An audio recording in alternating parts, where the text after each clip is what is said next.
72 seconds.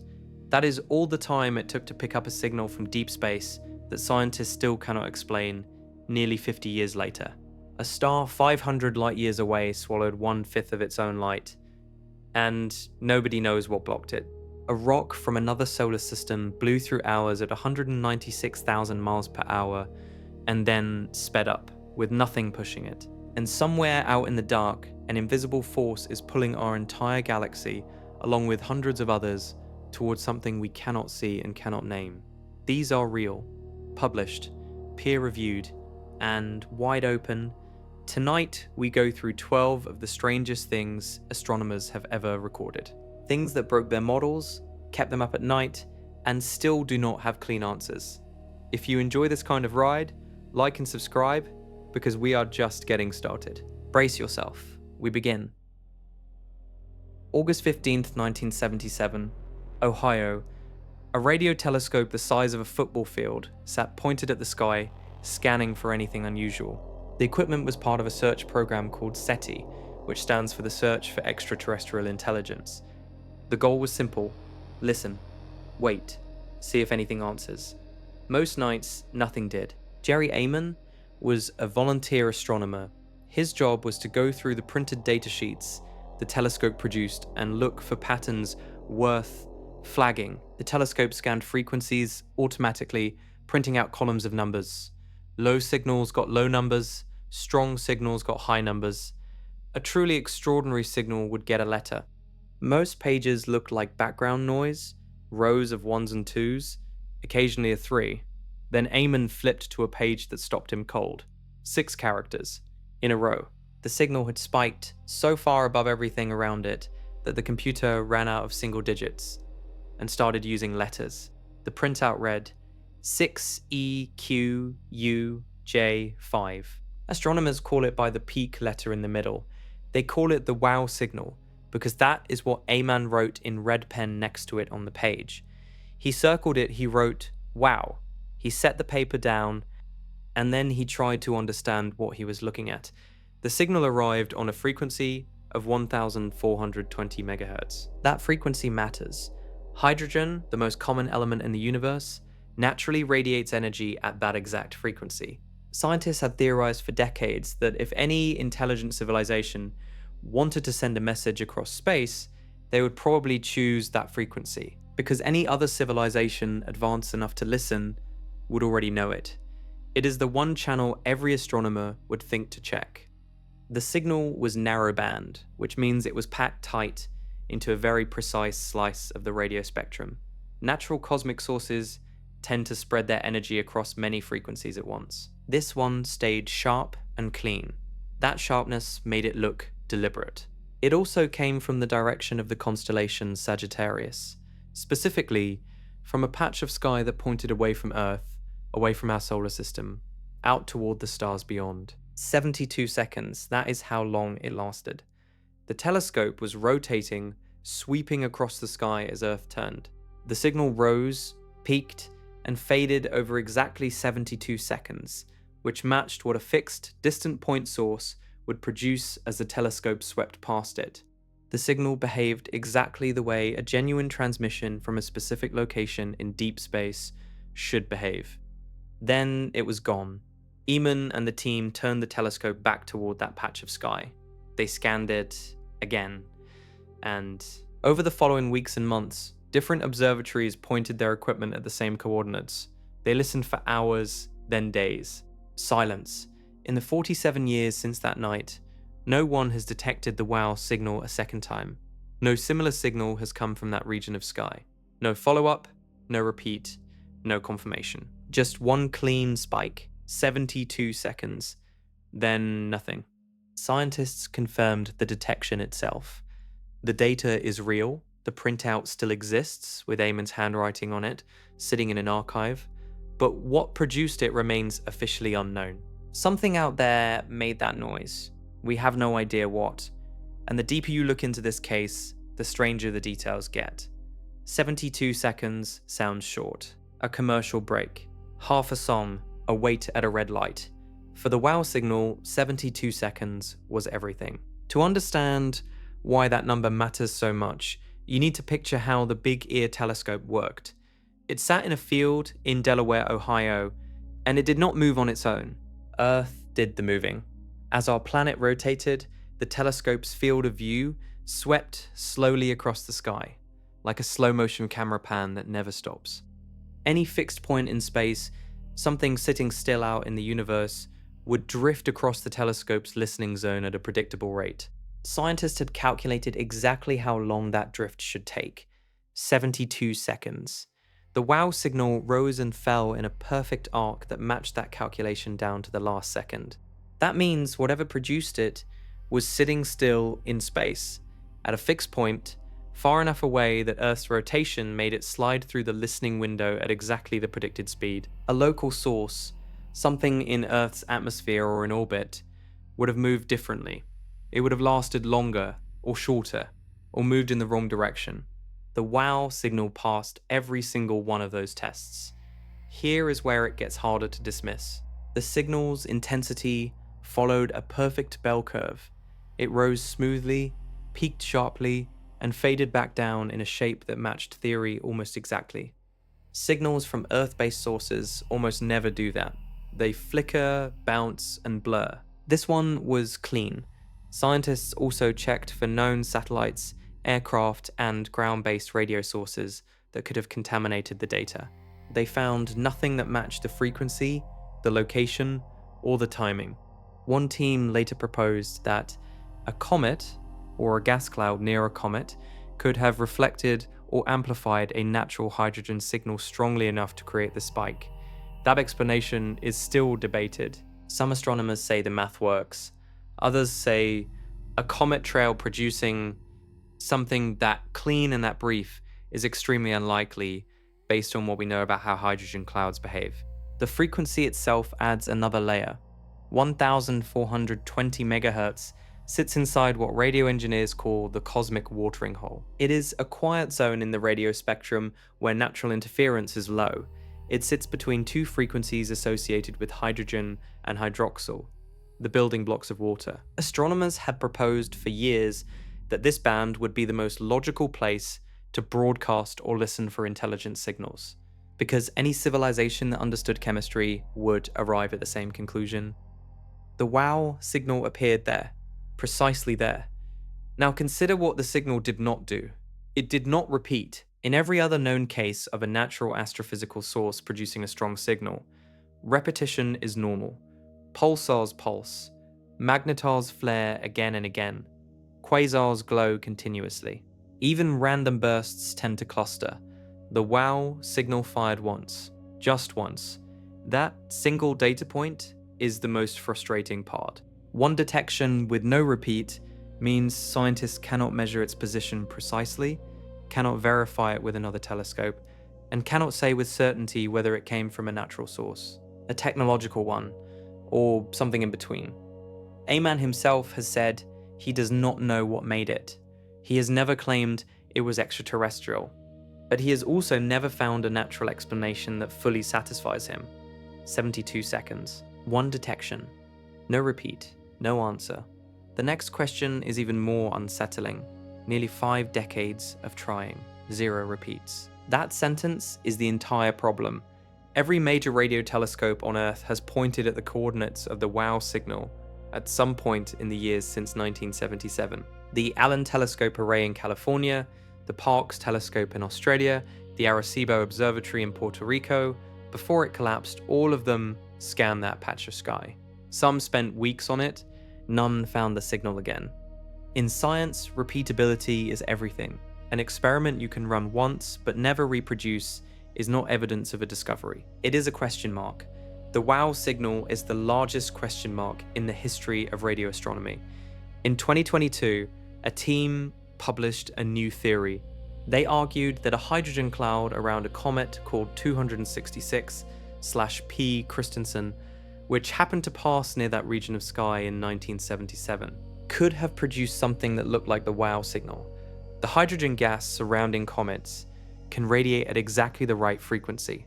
If the conditions were right, the geometry aligned, and the cloud was dense enough, the argument goes that a natural source could have mimicked what Ehrman recorded. The problem is that other scientists pushed back hard. A hydrogen cloud large enough and dense enough to produce a signal that clean and that brief, without leaving any other trace, is an extremely specific set of requirements. The comet in question was also tracked later, and follow-up scans of the surrounding area did not reveal any hydrogen emission cloud strong enough to account for the spike. The debate is still open. The honest answer today is this. 3 possibilities remain on the table. First, a natural source we have not fully identified yet produced a one-time event we misread as something unusual. Second, an instrumental or data artifact, something in the telescope itself, created a false reading that looked like a signal. Third, something outside Earth transmitted a narrowband radio signal at the hydrogen frequency, and it has not transmitted again since. Scientists lean toward the first 2. No serious published paper claims the third as a conclusion. But the first 2 have never been proven either, which is why this case stays open. There is one more detail that makes this specific anomaly different from most. The WOW signal arrived from a direction in space where there are no known stars within a few hundred light years that could obviously produce it. The coordinates point toward a region of sky between 2 star groups, into what amounts to an empty stretch of our galactic neighborhood. If a natural object produced it, that object has never been identified. If something else produced it, it is never spoken again. 47 years of silence. 1 red pen circle on a printout. No explanation that everyone agrees on. And the strange thing is, the WOW signal is not even the most baffling thing we found coming from deep space. Because a few decades later, something physical showed up in our own solar system. Something we could actually see, track, and photograph. And it raised questions that make the WOW signal look almost simple. October 19th, 2017. A telescope in Hawaii called Pan-STARRS was doing what it always does, scanning the sky for objects that move against the background of stars. Something moved. Astronomer Robert Werrick spotted it first in the data. The object was already heading away from the sun when he found it. It had already made its closest pass. By the time humans knew it existed, the visit was nearly over. Scientists scrambled to point every available telescope at it before it disappeared. What they saw was confusing from the start.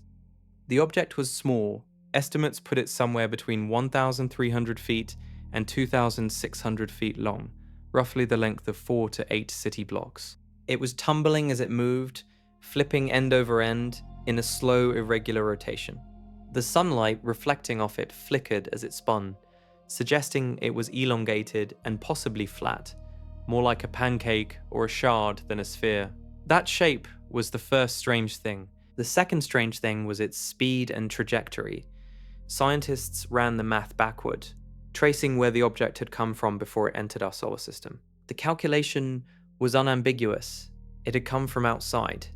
Its speed and path were impossible to explain if it had originated around our sun. It arrived from interstellar space, from somewhere beyond our solar system entirely, making it the first confirmed interstellar object ever observed passing through our neighborhood. Astronomers gave it a formal designation, but most people know it by its nickname, Oumuamua, a Hawaiian word that roughly means a messenger from far away arriving first. At its closest approach to the sun, it was moving at about 196,000 miles per hour. That is fast enough to travel from New York to Los Angeles in under a minute.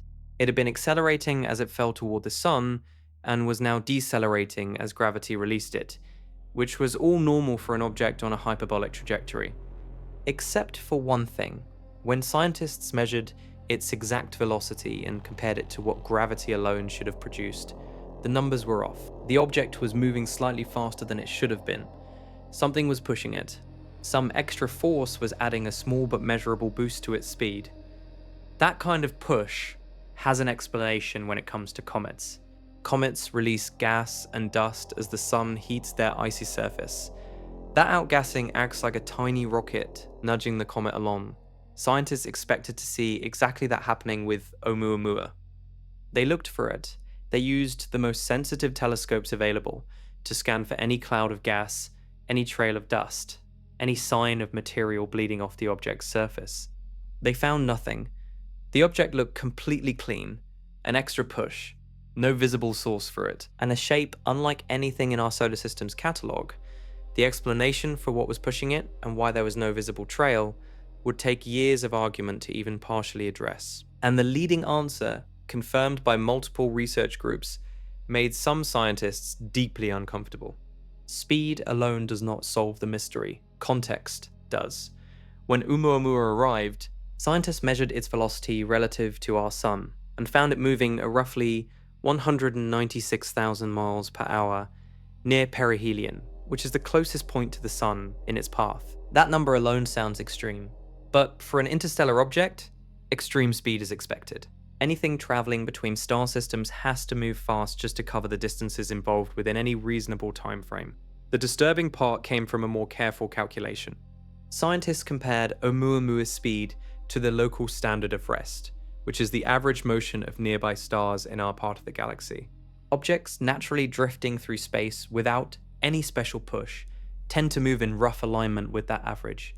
They arrive from no particular direction at no particularly surprising speed. Oumuamua was nearly stationary relative to that standard when our solar system ran into it. Imagine walking through a crowd and bumping into someone standing perfectly still while everyone else is moving. That person was either standing there waiting, or they happened to occupy exactly the spot where you happen to be going. The odds of any random interstellar object being that close to motionless relative to local stellar motion are very low. A team at Yale calculated the probability and described it as surprisingly small.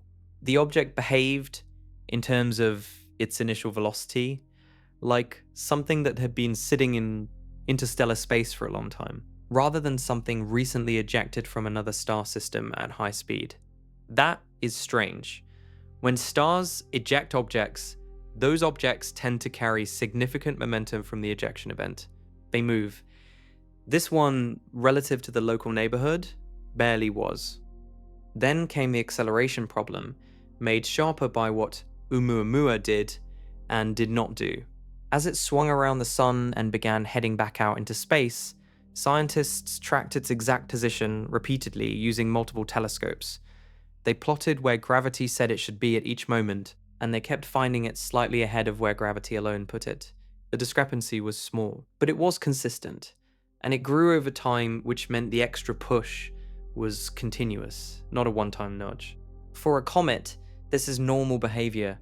Solar heat causes ices to sublimate, meaning they turn from solid directly into gas without becoming liquid first. That gas vents off the surface and pushes the comet forward. Scientists see this with every comet they study. The effect even has a name: outgassing pressure. So scientists looked for it on Oumuamua. Multiple observatories searched for any signature of outgassing: water vapor, carbon dioxide, carbon monoxide, any of the gases a typical comet releases. They found nothing at all.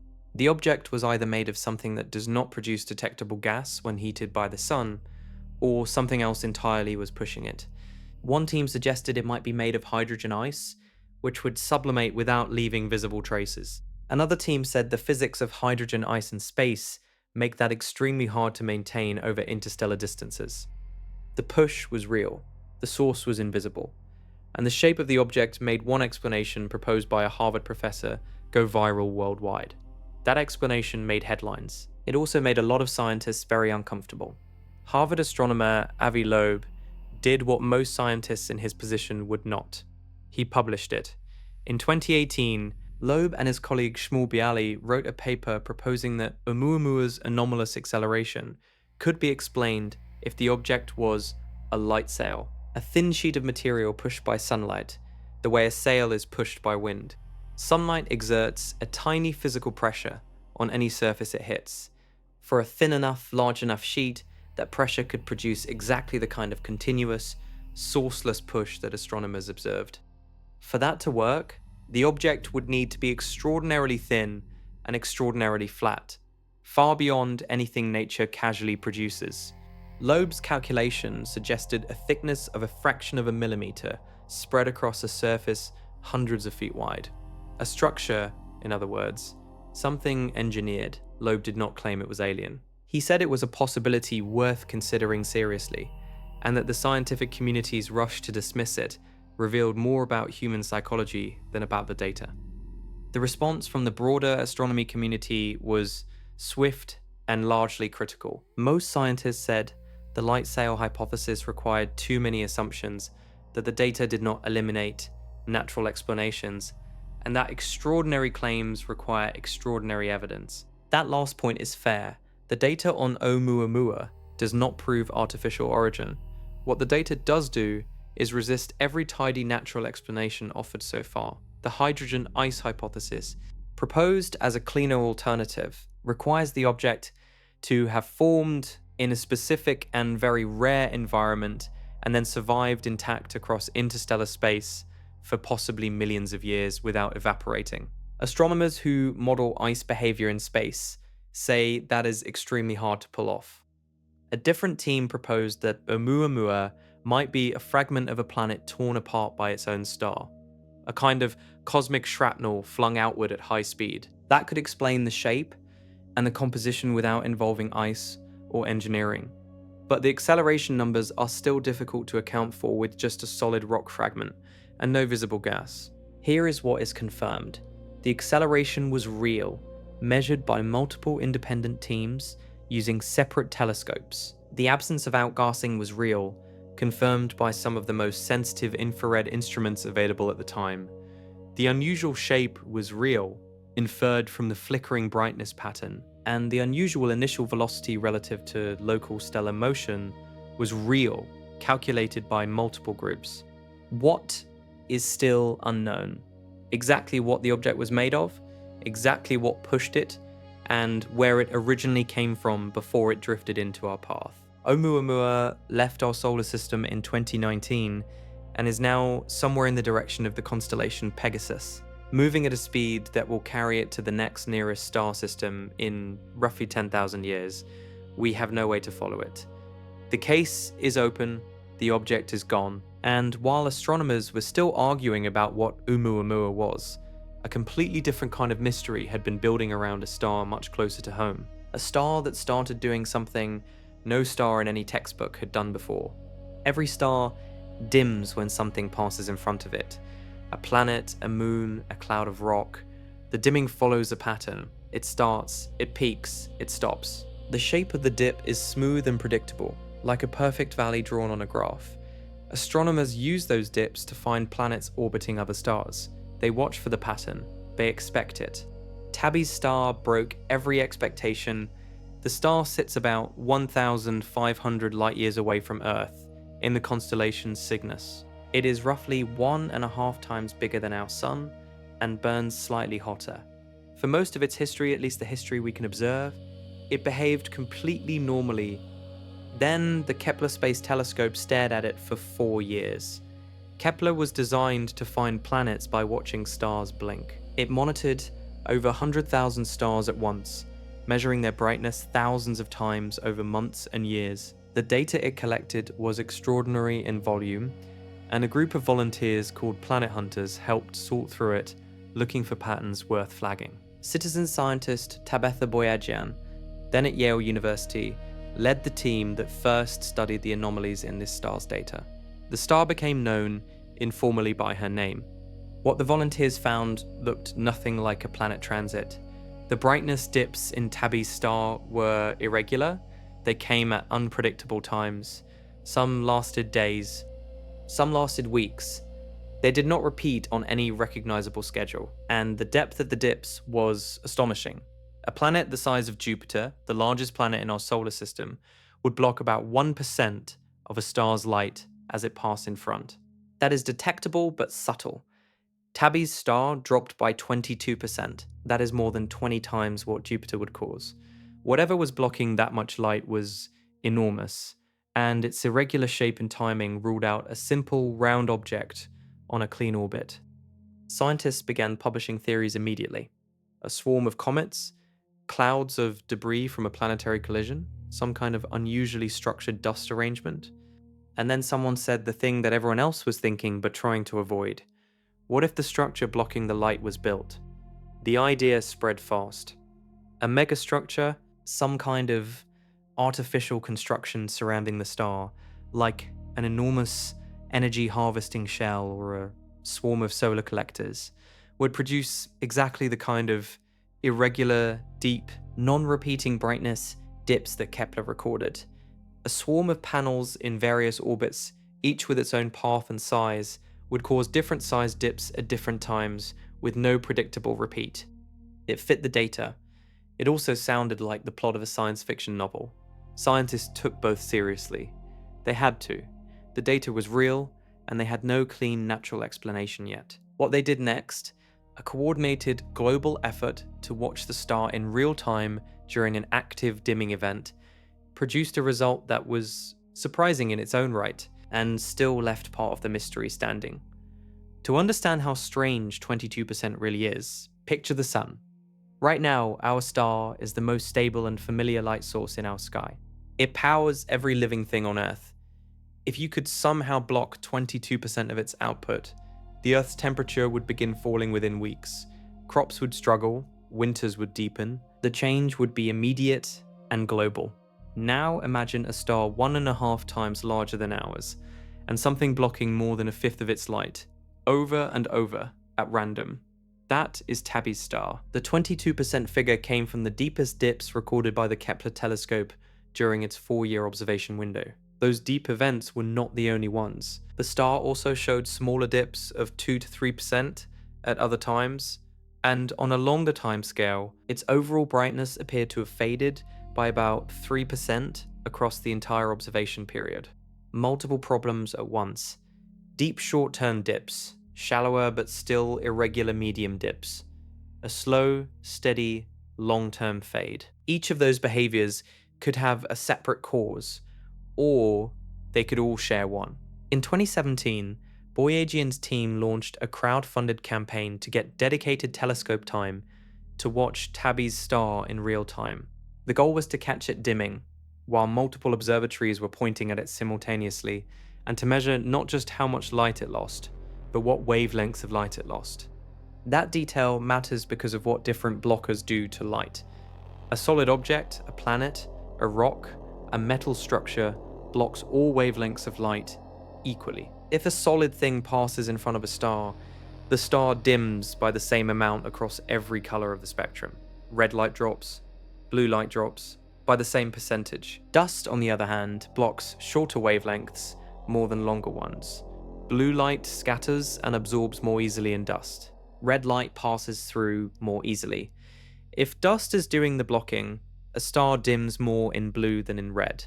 When Tabby's star dimmed during the 2017 campaign, the team measured the wavelengths carefully.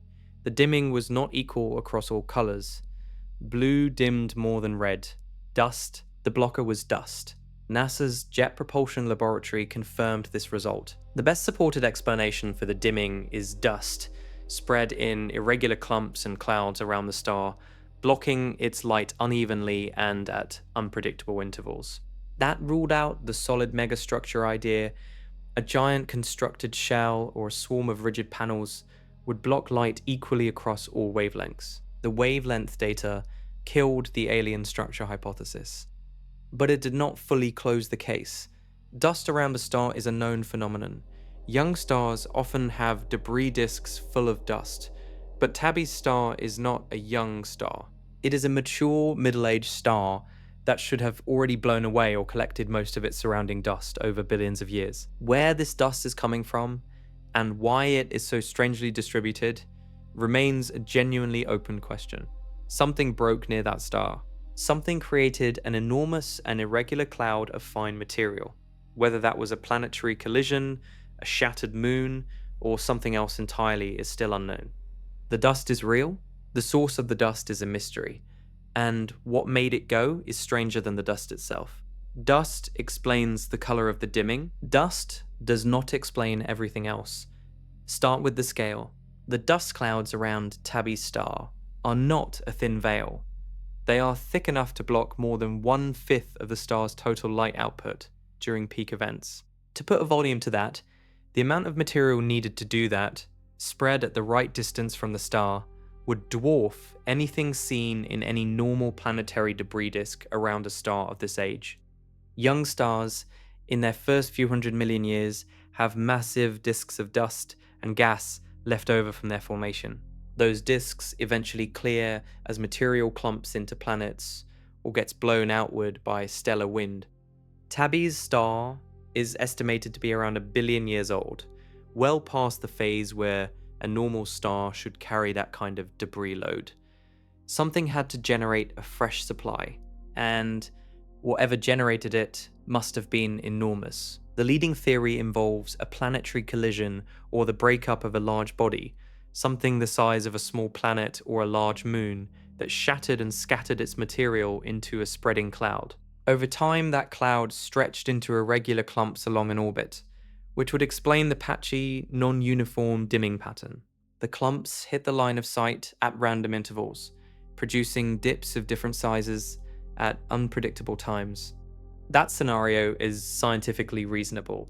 Planetary collisions are confirmed events in other star systems.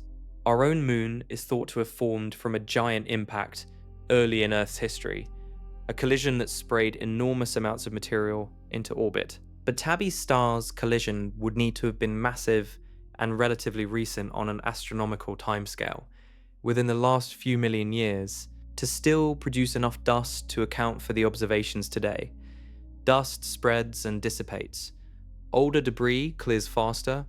There is also the long-term dimming to contend with. Over the course of the Kepler mission's observation period, and compared against old photographic plates from a century ago, the star appears to have been slowly and steadily getting dimmer over decades. That long-term fade is harder to explain with a single collision event, because a collision generates a local cloud, and that cloud would dim the star most right after the event, and then gradually less over time.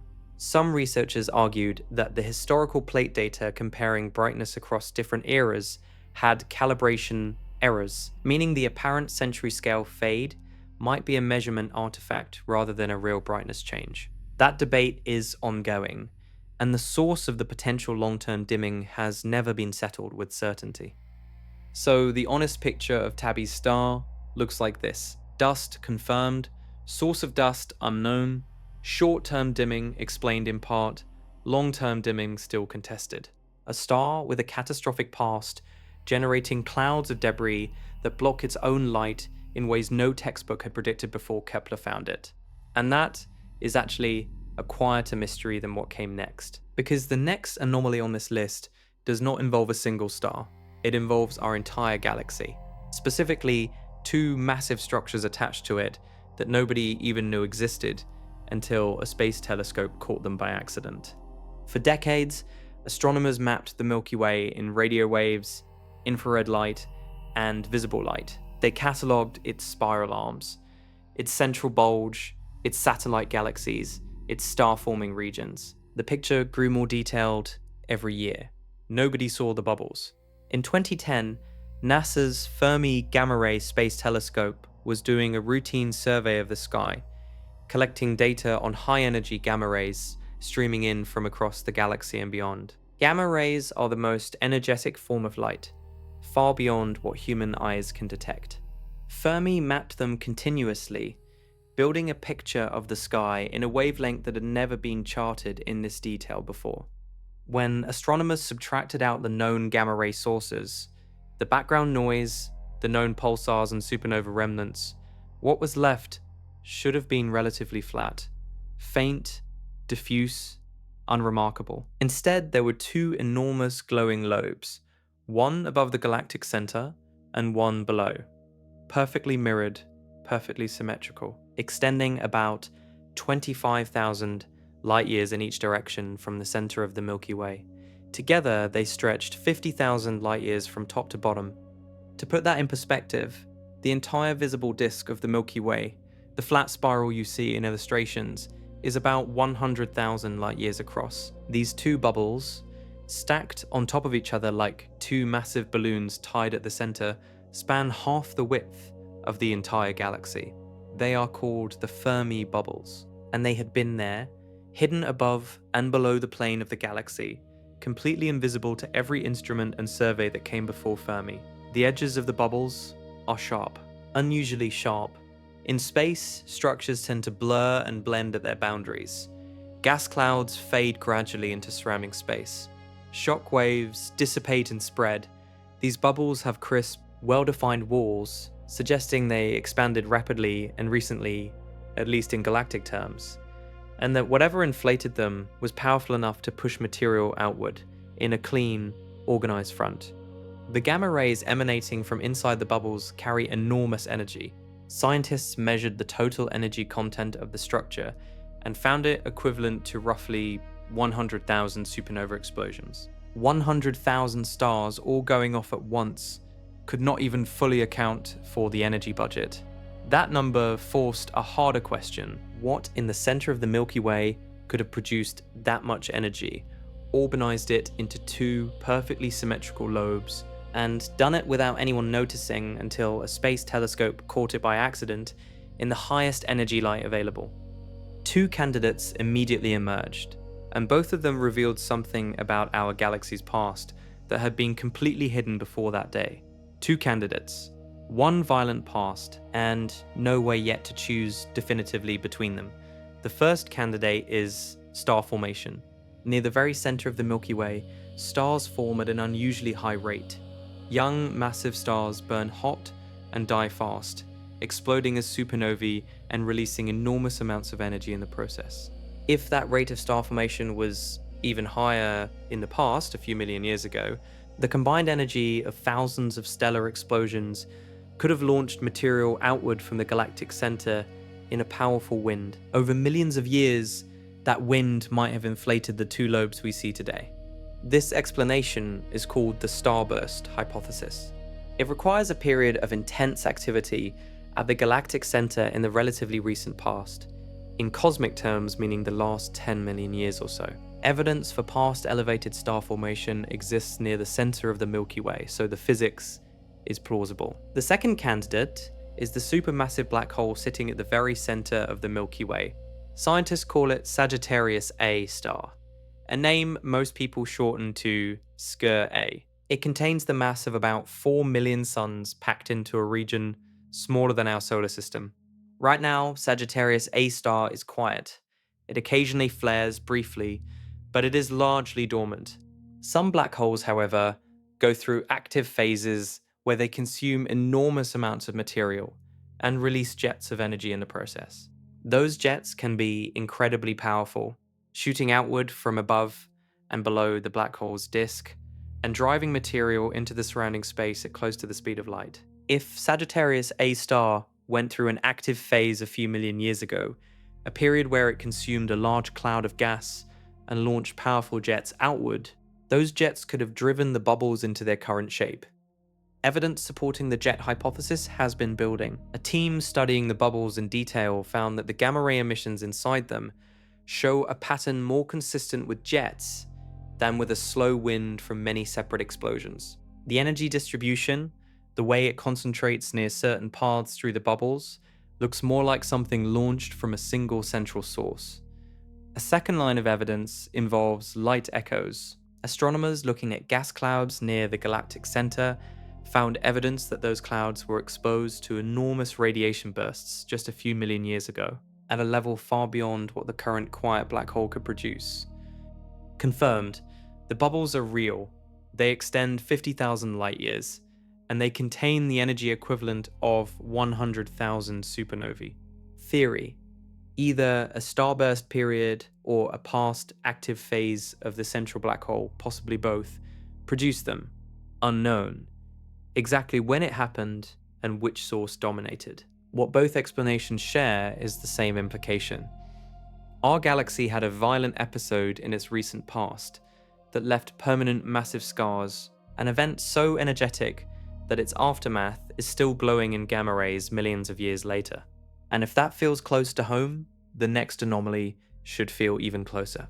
Because something massive is pulling our entire galaxy right now, and we are being dragged toward it whether we want to be or not. The bubbles raised a third question that neither the starburst nor the jet hypothesis fully settled. Why are they so symmetrical? Symmetry in nature requires a source. When you drop a stone in still water, the ripples spread in a perfect circle because the stone entered the water from a single central point. Remove the center, scatter the energy source across a wide area, and the pattern becomes irregular. The Fermi bubbles are almost perfectly mirrored above and below the galactic plane. Same shape, same size, same energy distribution, both edges equally crisp. If a starburst created them, that star formation would need to have been extraordinarily concentrated near the exact center of the galaxy, and it would need to have released its energy in a way that expanded equally in both directions, upward and downward, without favoring one side. That is possible, but it requires very specific conditions. A jet from a central black hole produces symmetry more naturally. Black holes that launch jets tend to fire them in two directions simultaneously, straight up and straight down along the rotational axis. That geometry matches the shape of the bubbles closely. The crisp edges also fit a jet scenario better, because a fast jet drives a sharp shock front into surrounding gas, producing exactly the kind of clean wall the bubbles display. A study published in 2023 added a piece of evidence that pushed scientists further toward the jet explanation. A team analyzed X-ray data from around the bubbles and found what they described as a cocoon structure, an outer shell of hot gas that matched the pattern expected when a supersonic jet punches through surrounding material and compresses it into a sheath. That cocoon is exactly what computer simulations of black hole jets predict. Still, the starburst camp has not conceded. Their models can also reproduce cocoon-like structures under certain conditions. The argument continues in journal papers and conference rooms. What science has confirmed is this: the bubbles represent the largest known structure attached to the Milky Way.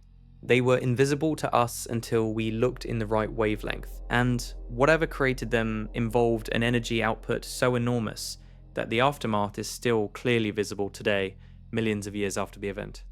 The Milky Way had a violent chapter in its history that we are still decoding. And knowing that our own galaxy carries scars from a catastrophic past event makes the next anomaly feel significantly more personal. Because the next force on this list is not something that happened to our galaxy in the past. It is happening to us right now. Something is pulling the Milky Way across space at an extraordinary speed. Something we cannot see, cannot name, and cannot reach. And it has been pulling us toward it for billions of years. Our galaxy is moving. That sentence sounds obvious. Everything in space moves, but the movement of the Milky Way is different. It is directional, it is fast, and for a long time, no one could explain where it was going or why. In the 1980s, a group of 7 astronomers, known as the Seven Samurai, were studying the motions of elliptical galaxies in a large region of sky.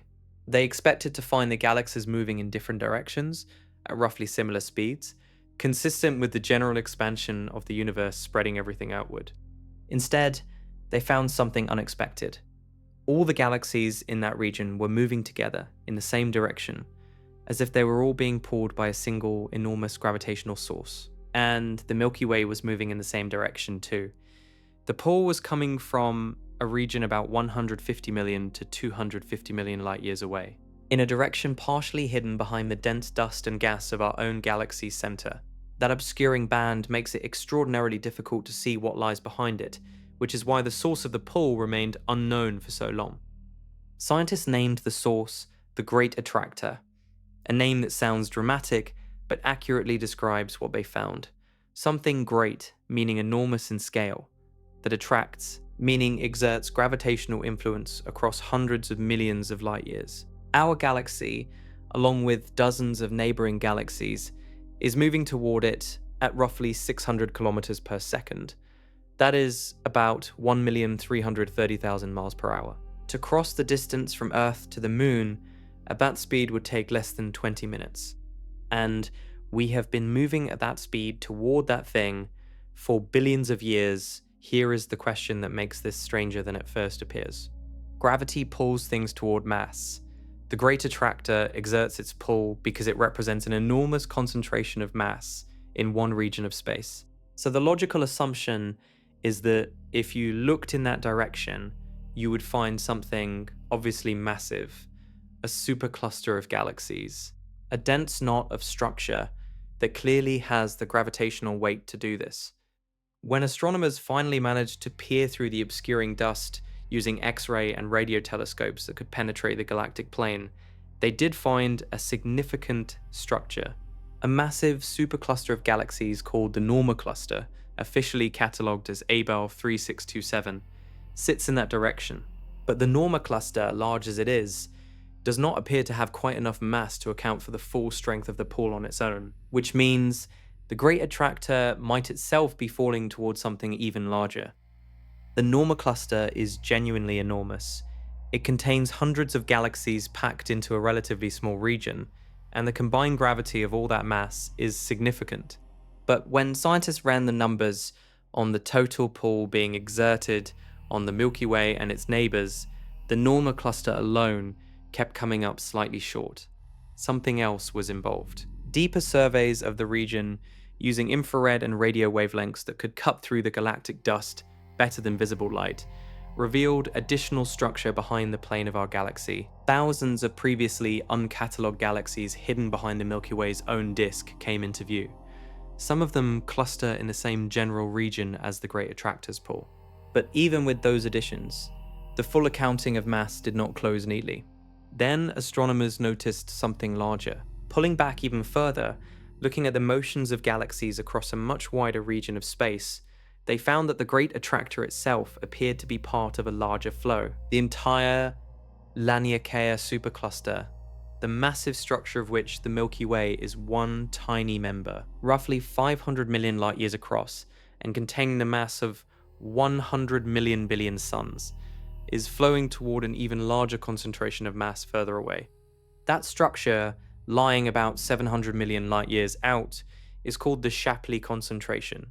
It is one of the largest known concentrations of matter in the observable universe, a dense region containing dozens of galaxy clusters packed together in a volume of space so packed with mass that its gravitational influence reaches across cosmic distances. The picture emerging from all of this is layered.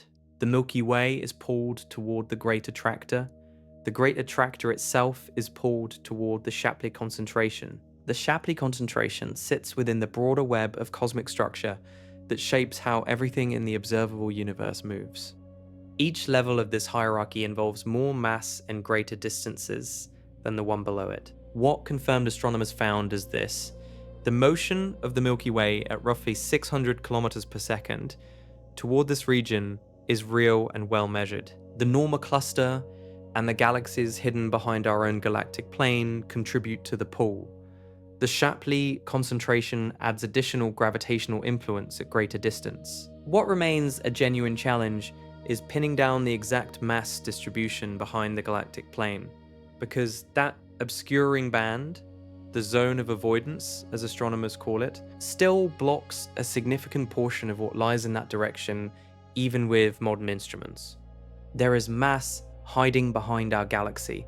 We can feel its pull. We are moving toward it right now, and we still do not have a complete inventory of what is there. The Great Attractor represents too much mass, too much pull, too much going on in one direction of space. Now look in the opposite direction, completely opposite, because directly across the sky from all that density and pull sits something that is almost the inverse. A region of space so empty it should not exist at the scale it does. A void so large that if you placed our entire galaxy inside it, our galaxy would be invisible, a dust speck in a room the size of a city. The Great Attractor does not just pull the Milky Way. It has been pulling us for longer than Earth has existed. Our planet formed about 4.5 billion years ago. The Sun formed before that, roughly 4.5 to 5 billion years ago. The Milky Way itself formed over 10 billion years ago, and the motion toward the Great Attractor region predates all of that at the cosmic scale, as the large-scale structure of the universe took shape after the Big Bang, and gravity began organizing matter into the web of filaments and voids we see today. The pull is not a recent event. It is built into the large-scale architecture of our cosmic neighborhood. That has an implication worth pausing on. The direction the Milky Way is heading, the specific path our galaxy travels through the universe, was shaped partly by mass concentrations that began forming billions of years before the Sun ever ignited. The entire history of Earth Every event that has ever occurred on this planet happened while our galaxy was silently drifting towards something enormous that most humans have never heard of. The motion is not catastrophic. The expansion of the universe is actually working against the Great Attractor's pull. As space itself expands, the distance between us and that region grows. The expansion appears to be winning. The current models suggest the Milky Way will never actually fall into the Great Attractor and merge with the Norma cluster. The expansion carries us away even as gravity pulls us closer. For now. The confirmed picture is this. The Milky Way moves at a genuine speed toward a real gravitational concentration. And that motion is the result of billions of years of large-scale gravitational influence from a region of unusually dense mass. The flow is part of an even larger hierarchy of cosmic motion, with each level pulling the next towards still greater concentrations of mass. What the Great Attractor is not is a single object or a black hole sucking in everything around it. It is a region of concentrated mass spread across millions of light years that simply has more gravity than the surrounding area. The drama is in the scale and the duration, not in any single dramatic object at its center. But the scale alone is enough to feel genuinely strange. Everything we have ever been, everyone who has ever lived, every civilization that has risen or fallen on this planet, has existed inside a galaxy that is being slowly pulled through space by something too far away to see clearly and too massive to fully map. And compared to what we are about to look at, the Great Attractor at least has the decency to be full of something. What comes next contains almost nothing at all. Picture a map of the universe. At the largest scale, galaxies do not scatter randomly. They cluster along thin filaments, long strands of matter, stretching across millions of light years. Where those filaments cross, you get dense knots of galaxy clusters. The Great Attractor sits at one of those knots. Between the filaments are voids, empty spaces where the galaxies thinned out as the universe organized itself after the Big Bang. Voids are normal. Every large-scale map of the universe shows them. Most voids measure somewhere between 30 and 150 million light years across. The Boötis void measures roughly 330 million light years from edge to edge. It was discovered in 1981 when Robert Kirshner and a team of astronomers were surveying the distribution of galaxies in the direction of the constellation Boötes. They expected to find the usual mix of clustered and sparse regions. What they found was a hole, a region of space 330 million light years across, containing almost nothing. When they surveyed the void more carefully, they found a handful of galaxies scattered through it, about 60 by current counts, which sounds like a reasonable number until you compare it to what should be there. A region that size, based on the average density of the observable universe, should contain thousands of galaxies. The void contains roughly 2% of the expected number. The scale of the absence is difficult to picture without a comparison. If the Milky Way sat inside the Boötis void, our galaxy's nearest neighbor, the Andromeda Galaxy would still be nearby. But the next large galaxy beyond that, and the one beyond that, would be gone. Looking outward in almost every direction, we would see very little. The nearest galaxy clusters would be hundreds of millions of light years away in every direction. The night sky, already mostly empty to the naked eye, would contain even fewer visible objects. The void is a place of genuine cosmic loneliness on a scale that has no comparison in human experience. What makes it anomalous is the size. Models of how the universe evolved after the Big Bang predict that voids form as matter flows away along filaments towards denser regions. But those same models struggle to produce a void as large as Boötis through standard cosmic evolution alone. Simulations of structure formation using the best current understanding of dark matter and dark energy do generate voids, but voids the size of Boötis sit at or beyond the edge of what those models comfortably explain. Some cosmologists argue the void is a statistical outlier. Given enough universe, rare events happen. A void this large might simply be an extreme but natural fluctuation. Others are less comfortable with that answer, because the Boötis void is not alone in raising this kind of concern. And the deeper you look into how empty space on this scale forms and what it tells us about the early universe, the harder the questions get. 330 million light years is a number that does not translate well into human experience. Try it this way. Light moves at about 586 trillion miles per year. At that speed, it takes light 8 minutes to reach us from the sun. It takes about 4 years to reach the nearest star. It takes about 100,000 years to cross the Milky Way from one side to the other. To cross the Boötes void from one side to the other, light takes 330 million years. The Boötes void has been sitting there, largely empty, for longer than multicellular life has existed on Earth. When complex animals first appeared in our oceans, light entering one side of the void had not yet reached the other. That is the scale of the emptiness. Now consider what should be filling it. The visible universe contains roughly 2 trillion galaxies spread across an observable region about 93 billion light years across. If those galaxies were distributed evenly, every region 330 million light years across would contain a proportional share of the total. The Boötes void should have thousands of galaxies in it. It has around 60. Scientists have surveyed the void repeatedly since its discovery in 1981, each time with more powerful equipment. The number of galaxies inside it has grown slightly with better detection capability, from the original count of just a handful to the current estimate of around 60. But the basic finding has held. The void is genuinely, almost absurdly empty. Here is the tension this creates for cosmology. The universe started as an almost perfectly smooth distribution of matter after the Big Bang.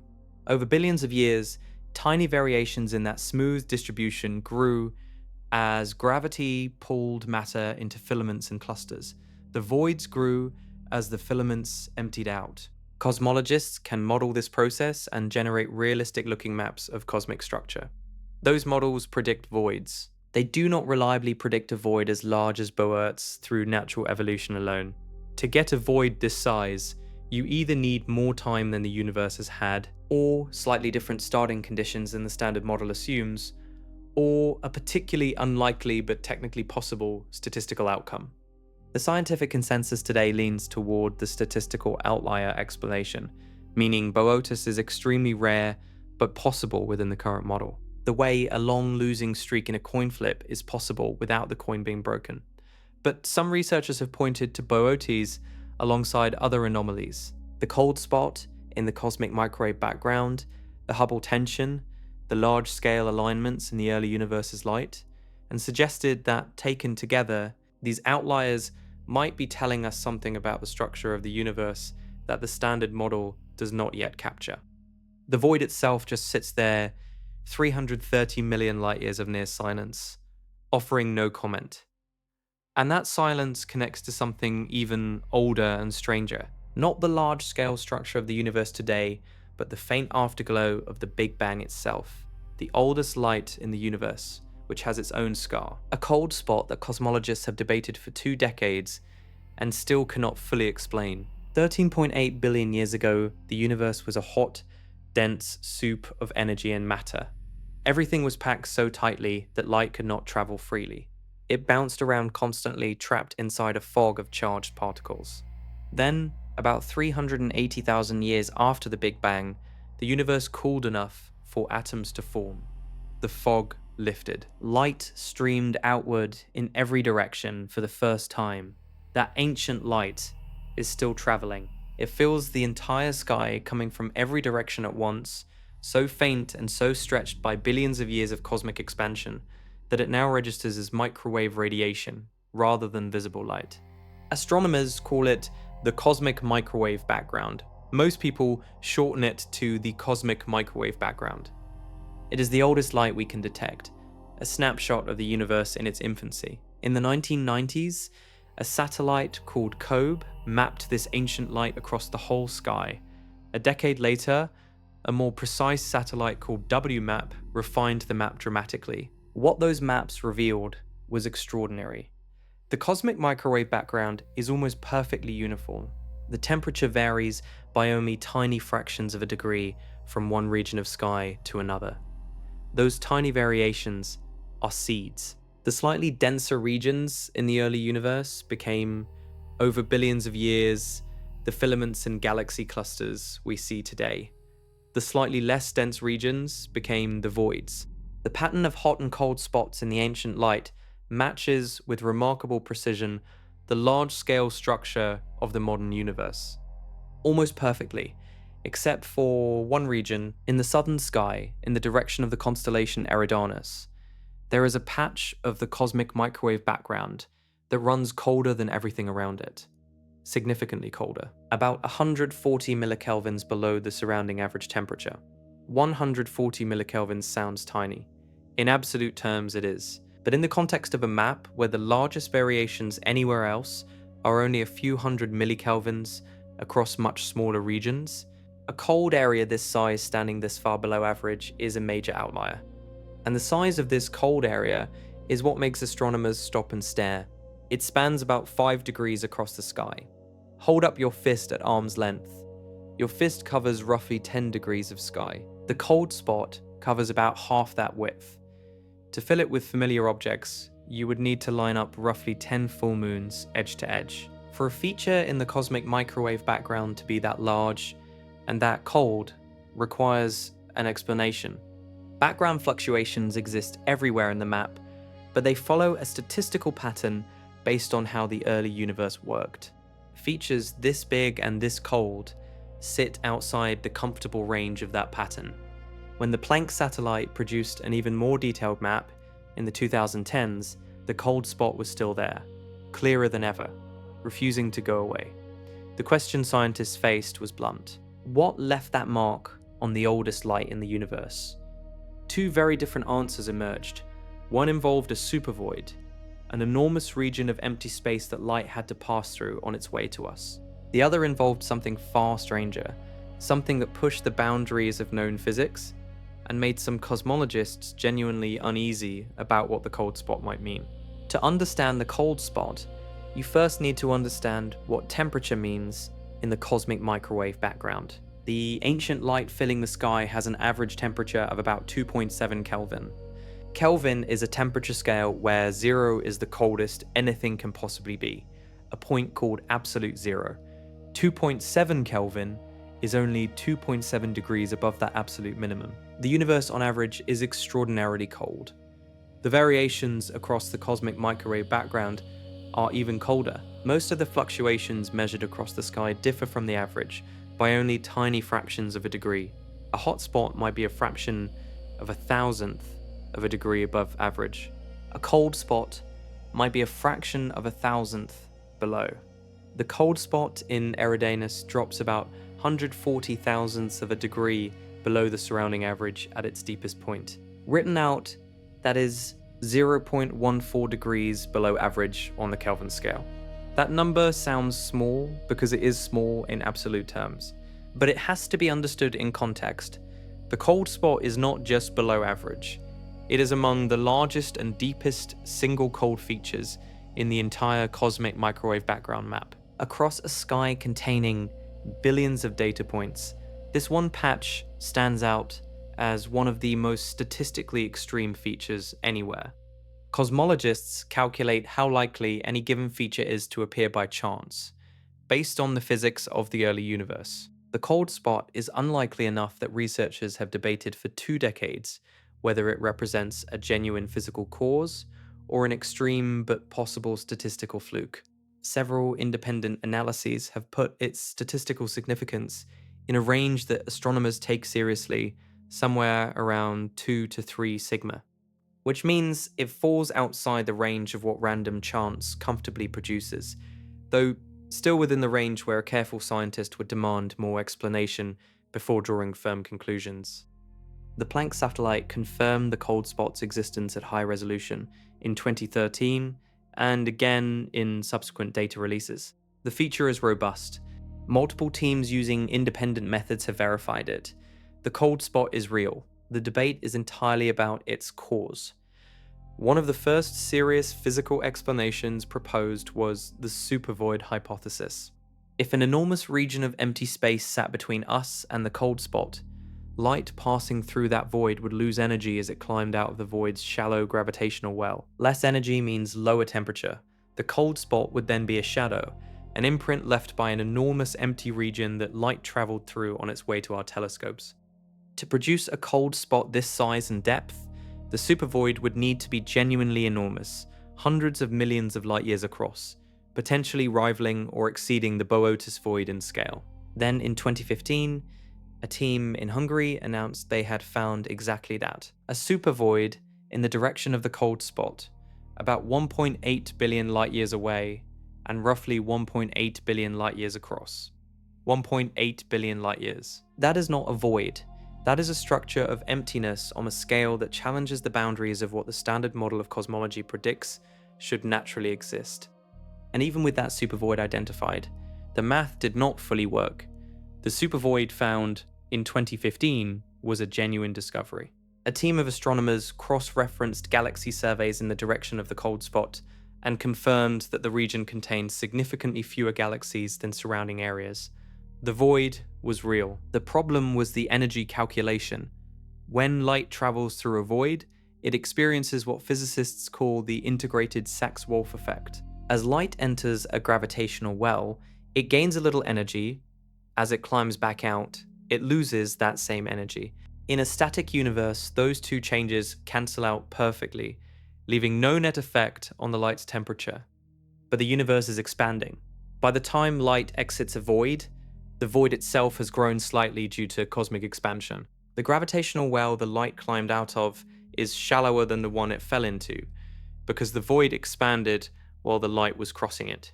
So the light exits with slightly less energy than it entered with.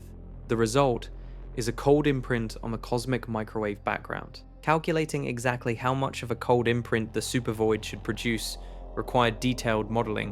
When astronomers ran those models using the size and depth of the void found in 2015, they got a predicted temperature drop. It was too small, by a factor of roughly 5 to 10. The supervoid they found could explain only a small fraction of the cold spot's depth. To account for the full 140 millikelvin drop, the void would need to be either much larger, much deeper in terms of missing galaxies, or the physical effect would need to be much stronger than the standard model predicts. That last option is significant. If the integrated Sachs-Wolf effect is stronger than expected, it would suggest the standard cosmological model is slightly wrong about how dark energy interacts with large-scale structure. That would be a meaningful crack in the model.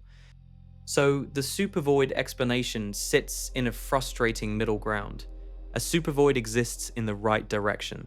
The physics connecting voids to cold spots in the ancient light is well understood and confirmed in other contexts. But the numbers do not fully line up, leaving a gap that either a better survey of the void, a larger void not yet fully mapped, or new physics needs to fill. The third option, the exotic physics explanation, is where the cold spot gets genuinely strange. Some physicists have proposed that the cold spot could be a bruise, a mark left by a collision between our universe and another universe. In theoretical frameworks that allow for many universes to exist alongside ours, sometimes called the multiverse, adjacent bubble universes can occasionally brush against each other during their expansion. That contact could leave a cold imprint on the cosmic microwave background. This is a theory, clearly. The multiverse itself is unconfirmed. The idea of two universes colliding is far beyond anything currently testable with existing instruments. But the cold spot's existence and the supervoid's inability to fully explain it keeps the question alive. And the cold spot is far from the only crack in our understanding of how the universe works at the largest scale. Because at roughly the same time, astronomers were wrestling with the cold spot, a completely different measurement crisis was building across the entire field of cosmology. One that set two groups of very careful scientists, using two very different methods, directly against each other. The universe is expanding. Edwin Hubble confirmed this in 1929 by observing that distant galaxies are moving away from us, and that the farther away a galaxy is, the faster it recedes. That relationship, the rate of expansion at any given distance, is called the Hubble constant. For decades, measuring the Hubble constant was one of the central goals of observational cosmology. Nailing down that number would tell us how fast the universe is growing, how old it is, and ultimately how it will end. By the 2010s, astronomers had two powerful and independent methods for measuring it. The first method used the cosmic microwave background. By analyzing the exact pattern of temperature variations in the ancient light, scientists could reconstruct the physics of the early universe and calculate what the expansion rate should be today. The European Space Agency's Planck satellite produced the most precise version of this measurement. Their answer, about 67 to 68 kilometers per second per megaparsec. A megaparsec is about 3.26 million light years, so the number describes how fast space expands across very large distances. The second method used a cosmic distance ladder. Astronomers measured distances to nearby objects using parallax, the same technique surveyors use on Earth, then used those measurements to calibrate observations of pulsating stars called Cepheids, which brighten and dim at a rate that reveals their true luminosity. Then they used Cepheids to calibrate the distances to exploding stars called Type Ia supernovae, which are bright enough to see across billions of light years. This ladder, rung by rung, gave a measurement of the expansion rate in the local universe today. Multiple teams using this method arrived at answers clustering around 70 to 76 kilometers per second per megaparsec. Two very careful methods, two very different answers. The gap between them runs from about 4 to 9 kilometers per second per megaparsec, depending on which specific measurements you compare. That sounds small, but the error bars on each measurement are now tight enough that the two ranges barely overlap, and in some comparisons, they do not overlap at all. In statistics, a mismatch this persistent and this large across such careful measurements is described in terms of sigma. The current tension sits at roughly 4 to 5 sigma, which in particle physics would be enough to claim a discovery. In cosmology, where systematic errors are harder to control, 4 to 5 sigma commands serious attention without quite triggering a full paradigm shift. Yet, the Hubble tension, as this mismatch is called, means one of two things. Either one or both methods has a systematic error, some hidden flaw in the measurements that no one has yet identified and corrected, or the standard model of cosmology is wrong about something fundamental, and the early universe and the local universe behave differently in a way the model does not capture. Both possibilities have major consequences, and so far neither side has been able to explain the gap away. Both measurements are precise, both teams are careful, both methods have been checked, rechecked, and refined over years, and the gap between them keeps refusing to close. That is what makes the Hubble tension a genuine crisis, rather than a routine measurement dispute. In the years since the tension became widely recognized, around 2019 and into the early 20s, dozens of teams have tried to find the error. They checked the Cepheid calibrations using different methods. They verified the supernova distances with alternative distance indicators. They cross-checked the Planck satellite results against independent cosmic microwave background experiments. The gap stayed. Some proposed fixes targeted the early universe side. If something changed the physics of the universe in the moments just before the cosmic microwave background was released, perhaps a form of dark energy that existed briefly and then disappeared, the early universe measurement could shift upward toward the local measurement. This idea has a name: early dark energy. It is a real theoretical proposal with equations behind it, but it requires a form of energy that has never been detected. That disappeared without leaving obvious traces, and that would need to have appeared and vanished at exactly the right moment in cosmic history. Other proposed fixes targeted the local measurement. Perhaps the region of space immediately around the Milky Way is less dense than average, sitting inside a shallow cosmic void that makes galaxies near us appear to be moving faster than they should, inflating the local expansion rate artificially. This idea is called the local void hypothesis. Teams have tested both proposals. Neither one has been convincingly confirmed, and neither closes the tension points toward new physics. Entirely, a form of dark matter that interacts differently than assumed. A change in the laws of gravity at large scales. A modification to how the universe's expansion has evolved over time. These are radical proposals, and they require evidence beyond a measurement mismatch to gain traction. What is confirmed is the mismatch itself. Multiple independent teams, using multiple independent methods, consistently arrive at two different values for the same number. A universe cannot expand at two different rates simultaneously. Either our measurements have hidden flaws, or our model of the universe has a hidden flaw. Either answer changes something important. If it is a measurement error, it means there is a systematic bias in some of the most trusted tools of modern astronomy. Tools used to measure distances and physical properties across billions of light years. If it is a model error, it means the universe works differently than the standard model predicts, and all the conclusions built on that model about the age of the universe, the nature of dark energy, the fate of everything need to be revisited. The Hubble tension is a crack in the foundation, and cracks in foundations do not stay small.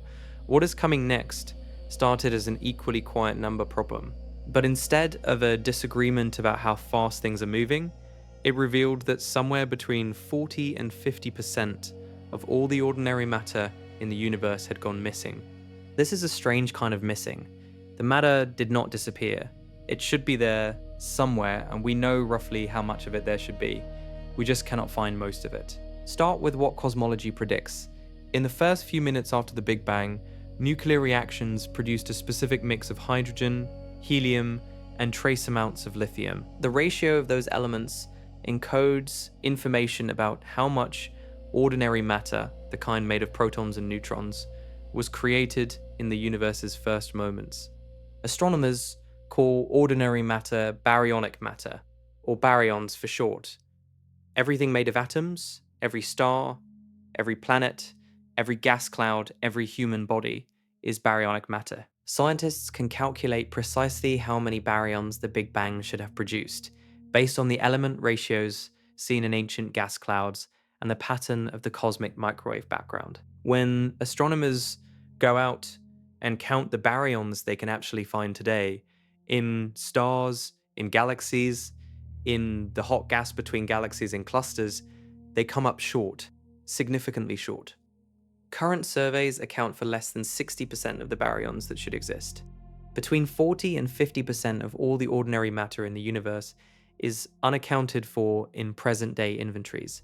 The missing matter is not dark matter. Dark matter is a separate problem entirely, involving an unknown form of matter that does not interact with light at all. The missing baryons are ordinary matter, the kind that should glow, absorb light, emit X-rays, and show up in telescopes if it is hot enough or dense enough. The leading explanation is that the missing baryons are hiding in a vast, extremely thin, extremely hot web of gas strung between galaxies across intergalactic space. Scientists call this the warm-hot intergalactic medium. The gas in this web is thought to have temperatures between 100,000 and 10 million degrees, which makes it emit mainly X-rays and ultraviolet radiation.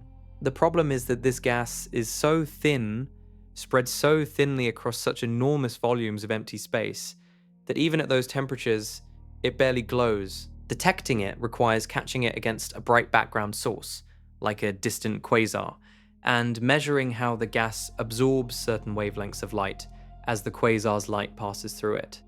Several detection attempts have found hints of this filamentary gas. A team in 2018 reported detecting a bridge of warm gas connecting two galaxy clusters, which was broadly consistent with the warm-hot intergalactic medium model. But mapping it across the full sky and accounting for all the missing matter remains a work in progress. The baryons are almost certainly out there. The physics of where they went makes sense. What is astonishing is simply the scale. Roughly half of ordinary matter in the universe is currently out of reach of direct observation. And while scientists were grappling with matter they could not find, a pair of spacecraft were quietly, slowly going somewhere they were not supposed to go. Pioneer 10 and Pioneer 11 were remarkable machines. Launched in 1972 and 1973, respectively, they were the first spacecraft designed to travel through the asteroid belt and then beyond, past Jupiter and Saturn, heading toward interstellar space on courses that would eventually take them out of the solar system entirely. They were also extraordinarily well engineered. Scientists knew their trajectories with extreme precision because the spacecraft had no atmosphere to interfere with them, no tidal forces of significance beyond the sun's gravity, and very little else that should cause unexpected motion. So when the tracking teams began noticing a small discrepancy in Pioneer 10's path, they paid attention. The spacecraft was not where the equations said it should be. The deviation was tiny. Measured in fractions of a billionth of a meter per second squared, the anomalous acceleration was so small that it would have taken years to deviate the spacecraft's path by even a few hundred miles over interstellar distances. In practical terms, it would never matter for navigation, but it mattered for physics. Gravity is one of the most precisely tested forces in science. Newton's law of gravitation and Einstein's general theory of relativity both make extremely specific predictions about how objects move under the influence of gravity. Both have been verified to extraordinary precision across every test anyone had ever run. Pioneer 10 was not following the predictions. It was experiencing a tiny but consistent extra acceleration directed back toward the sun, like an invisible, infinitesimally weak hand gently tugging it backward. When Pioneer 11's data was analyzed and found to show a similar anomaly, the case became more serious. Two separate spacecraft, traveling in completely different directions away from the solar system, both showed the same unexplained backward nudge. The Pioneer anomaly, as it became known, generated 2 decades of analysis and debate. Some researchers proposed new physics to explain it, modifications to the law of gravity at large distances, dark matter distributions in the outer solar system, effects of quantum fields. Others suspected something simpler, the spacecraft themselves. Pioneer 10 and Pioneer 11 both carried nuclear power sources that released heat. That heat, radiating asymmetrically from the spacecraft structure, would create a tiny physical push in the direction away from the heat source, a ghost force from the spacecraft's own warmth. The thermal explanation was hard to test because the original engineering data from the 1970s and 80s was incomplete. Then a team of researchers recovered old data tapes and rebuilt the thermal model of both spacecraft from the ground up. The result changed the story. Recovering the engineering data was not simple. The original telemetry tapes from Pioneer 10 and 11 had been sitting in storage for decades, recorded in formats tied to now obsolete equipment. A team led by Slava Turishev at NASA spent years tracking down the data, digitizing it, and writing software to read it. What they found when they finally ran the thermal analysis was a correction. The spacecraft's heat sources, primarily the nuclear power generators and the electronics boxes, radiated heat outward. Because of the specific shape and orientation of the spacecraft, that heat did not radiate equally in all directions. More heat went in one direction than the other, which meant a small but real thrust was produced in the opposite direction. When Turishev's team calculated the magnitude of that thermal push and its direction, it matched the Pioneer anomaly almost exactly. Their results were published in 2012. The conclusion: the anomalous acceleration was real as a measurement, but its source was mundane. The spacecraft's own heat was pushing it, and the original models had not accounted for that heat distribution carefully enough. The anomaly was solved. The universe did not need new physics, but the Pioneer case left something valuable behind. Not an answer to a cosmic mystery, but a lesson about how science works. A discrepancy that looked for decades like it might require a revolution in physics turned out to be a gap in engineering data. The exotic explanation was not needed, the boring one was right. That lesson matters because not every anomaly on this list has received the same tidy resolution. The flyby anomaly is still waiting for one. When spacecraft use a planet's gravity as a slingshot, looping around close to the planet to gain speed in a maneuver called a gravity assist, their trajectories can be calculated with extraordinary precision. The physics is well understood. The predicted speed before and after the maneuver can be determined to within fractions of a millimeter per second. In several cases, when scientists compared the predicted post-flyby speed to the measured post-flyby speed, they found a mismatch. The The spacecraft came away from the flyby moving at a slightly different speed than the equations predicted. The differences were small, in the range of a few millimeters per second, but they were repeatable across multiple separate missions with multiple separate spacecraft, which is what turned the small data oddity into a genuine open question. The first recognized case came from the Galileo spacecraft's flyby of Earth in 1990. Tracking data showed the spacecraft left the flyby with a small excess speed. The effect appeared again in later flybys by other missions, including the NEAR spacecraft in 1998 and the Rosetta spacecraft in 2005.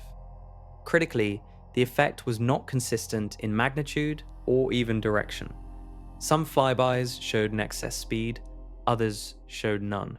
The pattern of which flybys produced an anomaly and which did not seem to depend on the geometry of the flyby, specifically on the angle of the spacecraft's path relative to Earth's equator. That geometry dependence is a clue, something connected to Earth's rotation or its shape, or possibly to how relativity interacts with a rotating body, appears to be involved. But the specific mechanism has never been pinned down with certainty. A gravity assist maneuver sounds simple in principle. A spacecraft approaches a planet, the planet's gravity curbs its path, and the spacecraft leaves the encounter with more or less speed depending on the geometry. Engineers use these maneuvers routinely. The Voyager probes used them, Cassini used them, New Horizons used them. The math behind gravity assists is one of the most tested and reliable calculations in astrodynamics. Getting it wrong even slightly would send spacecraft to the wrong destination. The fact that these missions succeeded proves the calculations work, which is why the flyby anomaly is so strange. The missions that showed the effect did reach their destinations. The anomalous speed changes were too small to significantly alter the trajectories for navigational purposes, but they were large enough to show up in the radio tracking data, where scientists could measure spacecraft speeds to extraordinary precision by analyzing the Doppler shift of radio signals traveling between the spacecraft and ground stations, millimeters per second, measured across distances of hundreds of thousands of miles.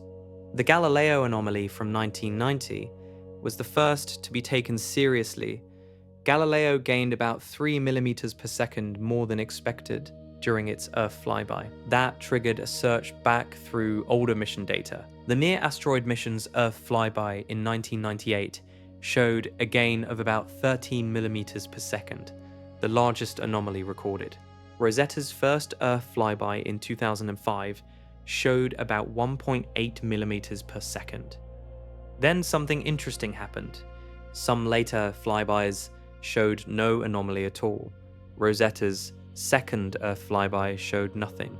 The Messenger spacecraft's flybys produced no measurable effect, the pattern of which encounters showed the anomaly and which did not line up roughly with the flyby geometry.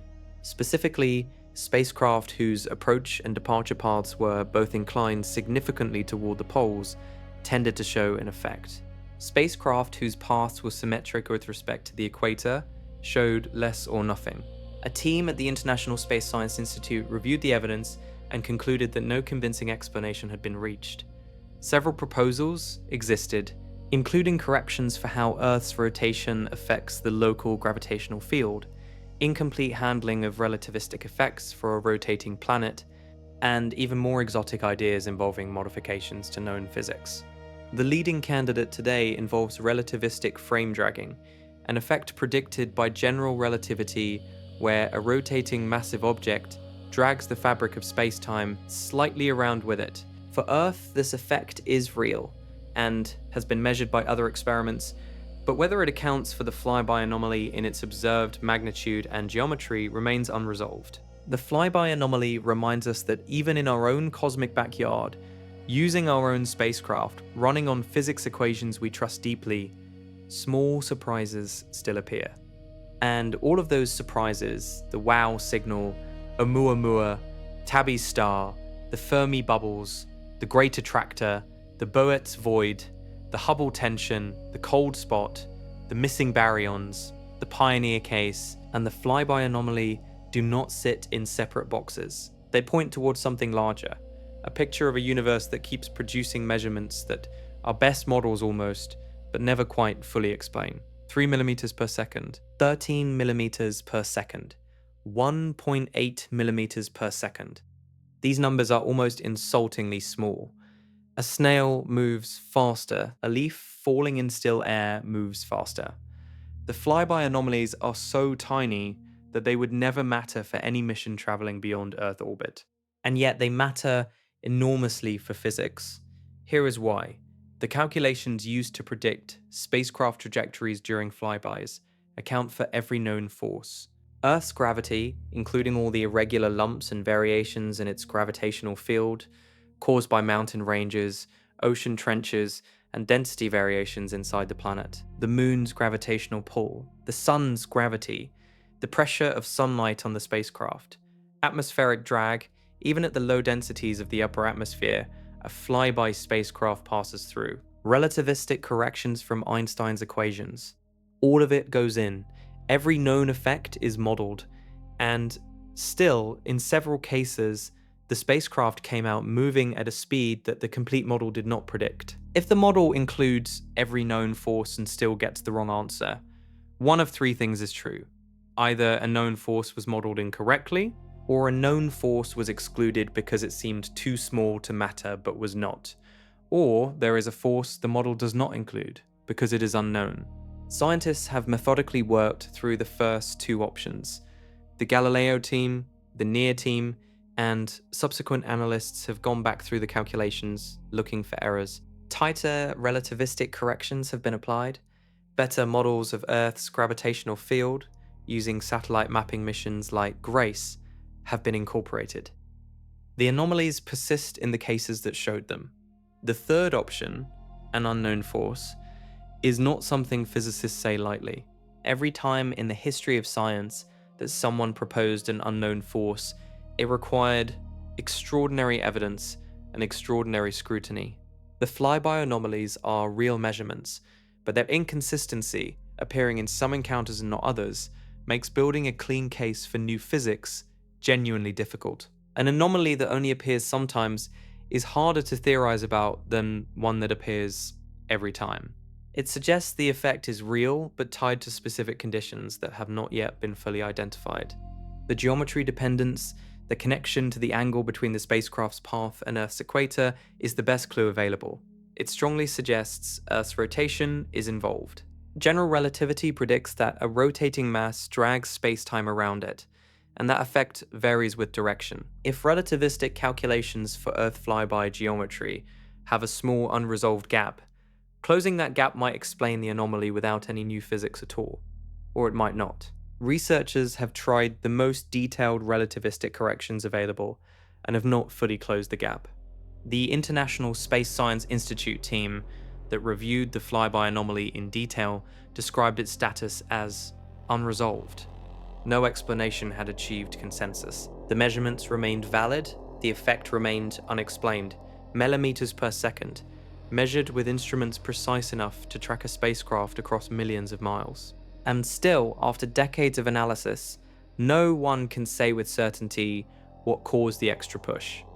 Every anomaly in this series sits at the same crossroads. On one side stands the possibility of human error, hidden systematic mistakes in measurements, models that left out small effects, data processing choices that introduce subtle biases, instruments not quite as perfect as assumed. On the other side stands new physics, laws of nature operating differently than expected, forces not yet catalogued, behaviors of space, time, matter, or energy that our current understanding does not capture. Most anomalies in the history of science resolved toward the first option. The Pioneer anomaly resolved that way. Many apparent detections of new particles or effects in physics labs over the decades turned out to be systematic errors or statistical fluctuations. Science has an excellent long-term record of explaining apparent mysteries without requiring new fundamental laws. But some anomalies resolved toward the second option. The precession of Mercury's orbit looked like an error in Newtonian gravity. It turned out to be a real effect, correctly explained only by Einstein's general relativity, which introduced genuinely new physics. The expansion of the universe accelerating discovered in 1998, looked for a moment like a possible measurement mistake. It turned out to be real, driven by what we now call dark energy, something that had no place in physics before that discovery. History says most anomalies are errors. History also says some of the most important discoveries in science started as anomalies. The Hubble tension is the most watched current candidate. Multiple independent teams using multiple independent methods consistently arrive at a significant disagreement. The error bar shrinking has gone on for years, and the gap has not closed. If anything, it has grown more defined.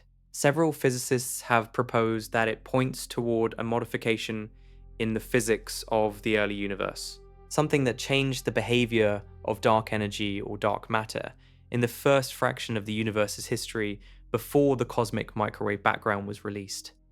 If that turns out to be correct, it would mean the standard model of cosmology, called lambda CDM, needs to be rebuilt at its foundation. Every conclusion about the age of the universe, its future, and the nature of dark energy would need to be revisited. The cold spot adds a second pressure point. The supervoid explanation works partially but not fully. The gap in the explanation leaves room for something unusual, whether a statistical fluctuation at the extreme edge of probability, or a feature of the early universe's geometry that standard inflation does not naturally produce. The missing baryons are probably not new physics. The warm-hot intergalactic medium theory is well motivated and partially confirmed. But until the full census is closed, the universe's ordinary matter remains incompletely inventoried. The flyby anomaly is small and inconsistent enough that it sits at the bottom of the priority list for most physicists.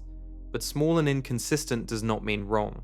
What all of these anomalies share is a refusal to vanish under scrutiny. They have been looked at from multiple angles, with improving tools, by competing teams with different approaches, and they remain. The universe keeps saying almost, but not quite.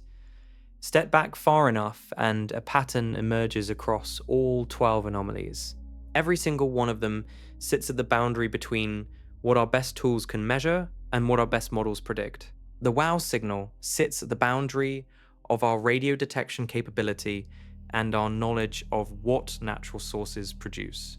Oumuamua sits at the boundary of our ability to track interstellar objects and our understanding of what interstellar objects are made of. Tabby's star sits at the boundary of our knowledge of how mature stars behave. The Fermi bubbles sat beyond the boundary of what previous telescopes could see. This is not a coincidence. It is a feature of how science progresses. When a field of study is new, anomalies cluster around the obvious and dramatic. As tools improve and understanding deepens, the simple anomalies resolve. What remains are the ones sitting at the absolute edge of detection and comprehension, the ones that require the most precise measurements to even see, and the most complete models to interpret. The fact that so many anomalies persist today reflects something specific about where astronomy and cosmology stand right now. We are in an era of extraordinary precision. Measurements that would have been impossible a generation ago are now routine. The Planck satellite mapped the cosmic microwave background with a resolution that previous generations of astronomers would have considered science fiction.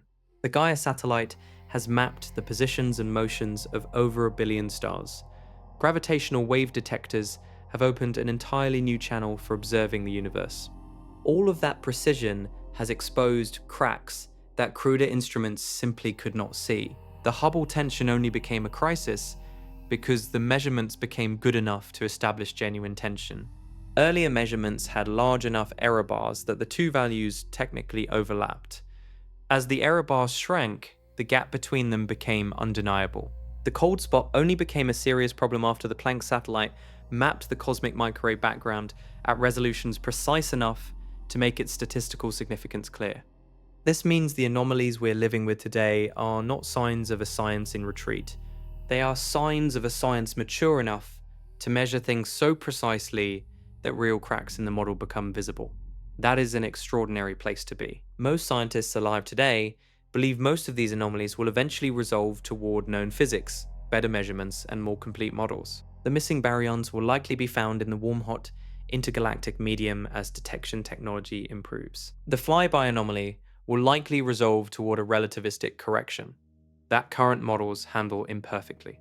But the Hubble tension keeps the physicists up at night, and the WOW signal keeps the radio astronomers scanning, because occasionally, very occasionally, the anomaly that refuses to go away is the one that changes everything.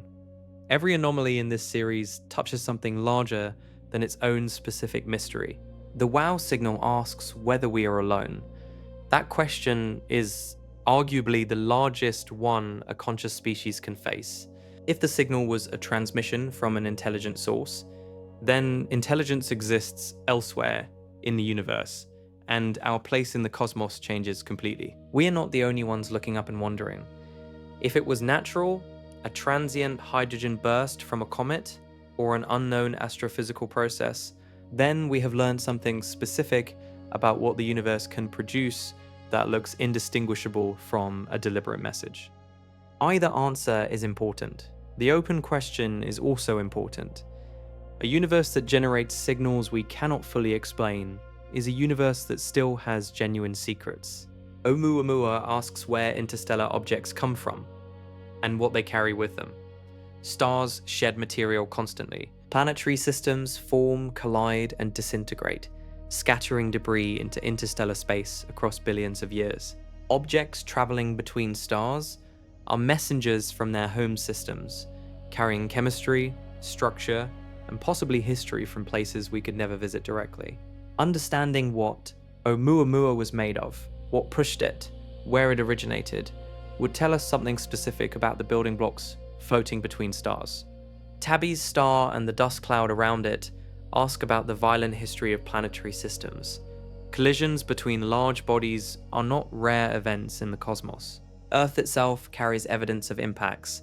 Our moon formed from one.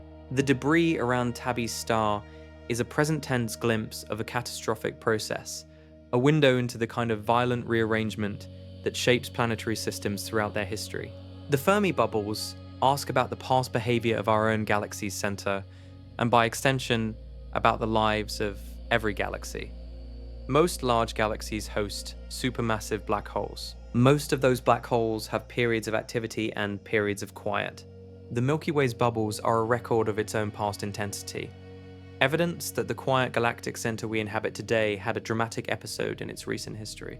The Great Attractor and the Boötes Void ask about the large-scale architecture of the universe, and about how that architecture was assembled over billions of years from the smooth conditions after the Big Bang.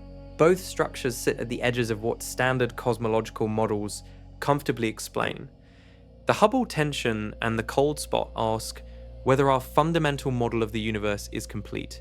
The standard model of cosmology is one of the most successful theoretical frameworks in the history of science. It accurately explains an enormous range of observations, but a model that leaves persistent measurement conflicts unresolved and produces cold spots whose full explanation requires physics it does not currently contain, is a model that may be ready for its next revision. The missing baryons ask about our ability to even inventory the ordinary universe. Before we can claim to understand the cosmos, we need to know where the stuff in it actually is. And the Pioneer and Flyby Anomalies ask the most fundamental question of all: how well do we actually understand the behavior of matter, gravity, and space-time in the context of our own solar system? After all the chapters, all the evidence, all the scientific debates, the honest inventory of what remains genuinely unknown is worth stating directly. The source of the WOW signal is unknown. The comet hypothesis is a theory with active debate. No natural source has been confirmed. No repeat detection has ever been made. The mechanism behind Oumuamua's anomalous acceleration is unknown. Multiple hypotheses exist. None has been confirmed. The object has left the solar system. The source of the dust around Tabby's star is unknown. A planetary collision is the leading theory. The mechanism producing the long-term brightest trend over decades is disputed. The specific event that created the Fermi bubbles is unknown. Both the starburst hypothesis and the black hole jet hypothesis fit parts of the evidence. Neither has been definitively confirmed over the other.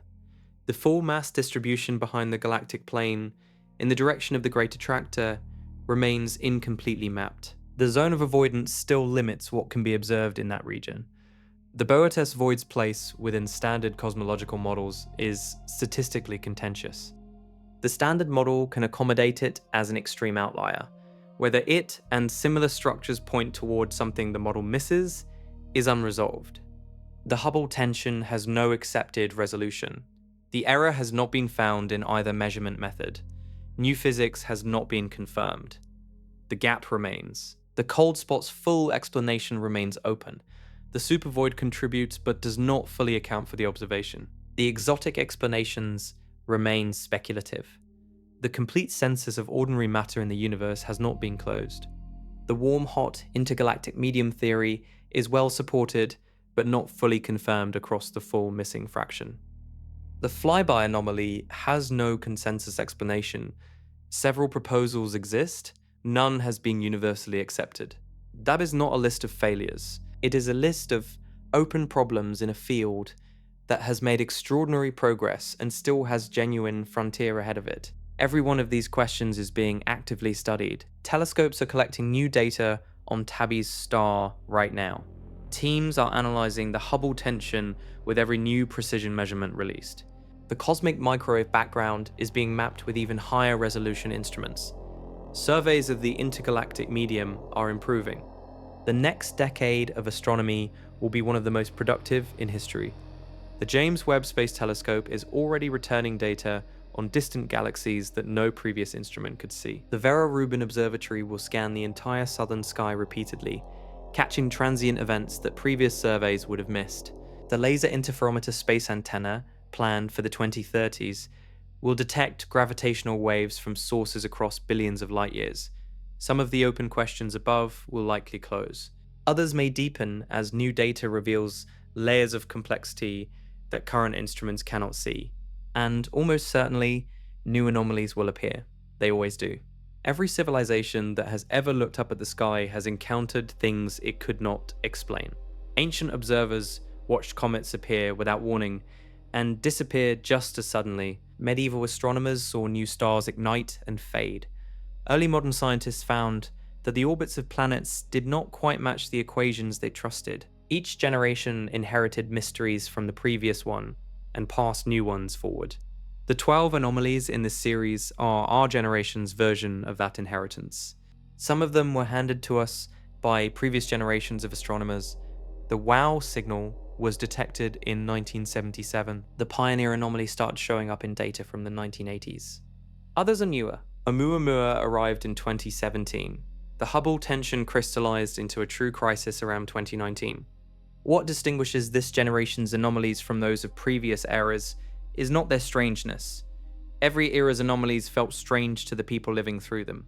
What distinguishes ours is the precision with which we can describe them and the global scale of the community working on them. A discrepancy of 4 to 5 sigma in the Hubble constant would have been invisible to astronomers 50 years ago. The tools did not exist to measure it. Today, the discrepancy is not just measurable but reproducible across independent teams on multiple continents using multiple methods. The cold spot in the cosmic microwave background covers a patch of sky that ancient astronomers looked at every night without knowing it carried a mark that might tell us something about the structure of reality at the largest scale. We can only see it because we built a satellite precise enough to map temperature variations a fraction of a thousandth of a degree across the entire sky. The Fermi bubbles existed for millions of years before any human knew they were there. Visible only in gamma rays, a wavelength we had no way to detect from the ground. They waited until we put the right instrument in orbit. Each anomaly is a reminder that the universe's secrets are not hidden by magic. They are hidden by our own limitations. And each improvement in our tools peels back another layer. The universe does not care whether we understand it. It does not cooperate, and it does not obstruct. It simply exists, following whatever rules govern its behavior, producing signals and structures and anomalies that mean nothing to it, but mean everything to us. We are the ones assigning meaning. We are the ones staying up late to look at the data again. We are the ones arguing in journals and at conferences about the difference between a supervoid, and a bubble collision. And we are the ones who, every time we close one mystery, find 3 more waiting behind it. That rhythm, the closing and the opening, the answer that reveals new questions, has continued without interruption since the first human pointed at something in the sky and asked what it was. The universe keeps score, and right now the score is heavily in the universe's favor. The 12 anomalies in this series share a common thread. They all mark a place where the universe said something our models did not fully predict. Some of those moments led to resolution. The Pioneer anomaly taught us to be more careful about the subtle effects of heat on spacecraft. That lesson will make future deep space missions more accurate. Some led to partial resolution. The dust around Tabby's star is confirmed. The source of that dust is not. One layer of mystery peeled away, another visible beneath it. Some remain fully open. The WOW signal has no confirmed explanation. The Hubble tension has no accepted fix. The cold spot has no complete account. And all of them sit inside a universe that is demonstrably larger, stranger, and more detailed than any model we have built so far. The next generation of instruments will close some of these cases. The James Webb Space Telescope has already begun providing sharper views of galaxies in the early universe that will help constrain the Hubble tension from new angles. Future radio telescope arrays, larger and more sensitive than anything built so far, will scan the coordinates of the WOW signal with sensitivity that the original Big Ear telescope could not approach. New surveys of the cosmic microwave background, currently in planning or early construction, will map the cold spot and surrounding regions at resolutions that will either confirm its statistical anomaly or dissolve it into the noise. And entirely new instruments, gravitational wave detectors in space, neutrino telescopes under the ocean, dark matter detectors buried deep underground, will open channels of observation that do not yet exist. Each new channel has historically revealed something unexpected. That is the honest position science occupies right now. Enough precision to see the cracks, enough understanding to take them seriously, not enough yet to close them all. And somewhere in that gap, between what we can measure and what we can explain, the most important discoveries of the next century are waiting. The WOW signal might be a comet cloud behaving strangely, or it might be the most important detection in human history, an event we recorded and then failed to follow up quickly enough, a knock at the door that we heard once and never heard again. Oumuamua might be a hydrogen iceberg shaped by an exotic process in deep interstellar space. Or it might be the first visitor we ever documented, one that passed through our solar system during the brief window when we were just capable enough to notice it. The Hubble tension might dissolve into a corrected measurement. Or it might be the first confirmed signal that the universe operates by rules we have not yet written down. Every one of those possibilities is more interesting than certainty, because certainty closes doors. Open questions keep them open. The universe is roughly 93 billion light years across in the region we can observe. It is 13.8 billion years old. It contains 2 trillion galaxies, and across all of that, the fraction we have mapped, understood, and explained with confidence is genuinely small. There is more out there. There is always more. The 12 anomalies in this series are not the end of the story. They are the most recent set of breadcrumbs. They mark the edge of the map. Beyond that edge, the universe keeps going. So do we.